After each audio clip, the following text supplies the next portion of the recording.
Let's make a grilled cheese sandwich. We're gonna get our choice of bread. This is butter bread, but you can also use white bread. You can use whatever bread you want. And then on the inside, you're gonna either use butter or mayonnaise. I like to use real mayonnaise. I think it tastes better, so I always put mayonnaise on mine. But like I said, you could also use butter. There's probably other things you can use, but this is the way that you should do it, I think, in my opinion. After that, it's going to be our choice of cheese. I'm using American cheese, but you can use cheddar, you can use provolone, you can mix your cheeses. But any choice of cheese you want to use, then we're going to put the other piece of bread on top. Butter a pan that has been preheated at a medium-low heat. Then place our sandwich on top of the pan. Let it cook for about 2 or 3 minutes until it's golden brown on the other side. Take it off for a second. We're going to butter the pan even more. You could use oil too, olive oil if you want.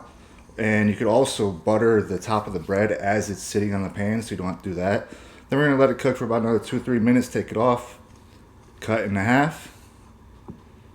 And this is a really sucky cheese pull, but that's because I cut it in half. But you guys get the point. And yeah, this is delicious, easy to make at home. Anybody could do it. And this is the classic grilled cheese.